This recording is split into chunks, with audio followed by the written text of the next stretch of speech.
All right, welcome to The Explainer. Today we're going to solve a little mystery, one that happens pretty much every time you pour a drink. Okay, you know exactly what I'm talking about, right? You pour a nice, calm glass of soda, drop in a few ice cubes, and whoosh, it's like a volcano of bubbles. So have you ever actually stopped to wonder why? What's the science behind that crazy fizz up? Well, let's get into it. So, to figure this whole thing out, we actually need to take one step back and ask, what makes soda fizzy to begin with? It turns out the answer is literally trapped inside the liquid, just waiting for the right moment to burst out. And that secret ingredient? Well, it's all about gas. A specific gas that's been forced into the liquid, which gives soda that signature sharp taste and, of course, all those bubbles. Yeah, so what soda companies do is they take carbon dioxide gas, CO2, and they use a ton of pressure to literally dissolve it into the liquid. And as long as that can or bottle stays sealed up tight, that gas is happy to just hang out in there. But the second you crack it open, the game completely changes. You know that classic psst sound when you open a can? That's the sound of all that pressure escaping. And right at that moment, all that CO2 that was dissolved in the liquid suddenly wants out. It rushes to escape, and that's what forms all the bubbles. But, okay, that's just the normal fizz. It still doesn't explain why adding ice makes it go totally crazy. Now, a lot of people, probably most people, think that fizz up is because of the cold. You add cold ice, something happens. But that's not the main reason. The real culprit here is something you probably never even thought about, the actual surface of the ice. Yeah, I'm serious, it's the surface. See, an ice cube isn't perfectly smooth. It's got all these tiny little cracks, pits, and bumps. And those imperfections, they are the absolute perfect trigger for a bubble explosion. Every single one of them acts like a little launch pad. And there's a cool sciencey name for this. It's called nucleation. So you can think of these nucleation sites as like tiny little meeting points for the CO2 molecules. It's way easier for them to get together and form a bubble when they have a solid surface to cling to, rather than just trying to find each other floating around in the liquid. So naturally, the more of these little meeting spots you provide, the faster the bubbles are going to form.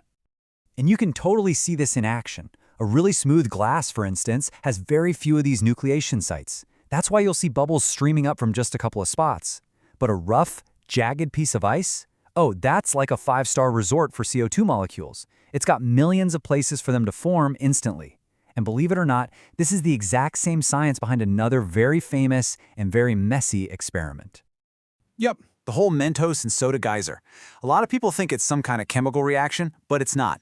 The surface of a Mentos is covered in tons and tons of microscopic pits. It's super porous. So when you drop it in soda, you're providing an insane number of nucleation sites all at once, which makes basically all the CO2 rush out instantly.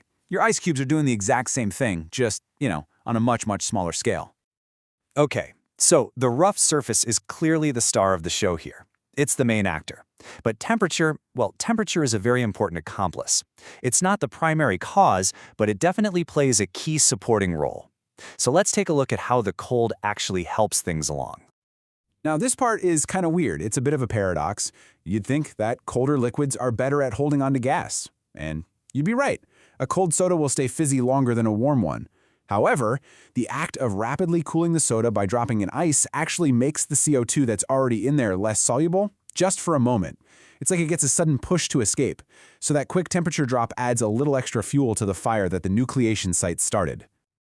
So you've got two things happening at once. You've got the rough surface of the ice creating all these launch pads for bubbles, and then you have the sudden temperature drop giving those bubbles an extra shove out the door.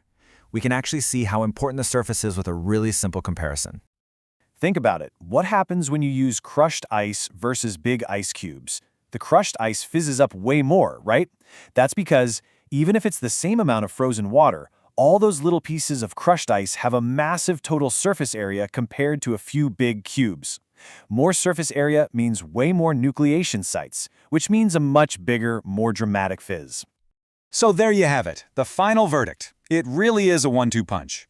First, you have nucleation, where the rough surface of the ice gives the bubbles all the places they need to form. And second, you have the temperature drop, which gives them the extra push they need to escape the liquid. The two working together is what creates that fizzy eruption in your glass. And this is the most important thing to remember. The ice isn't adding bubbles. It's not creating any new fizz. All it's doing is helping the bubbles that are already there escape much, much faster. So you're not making fizz, you're just releasing it.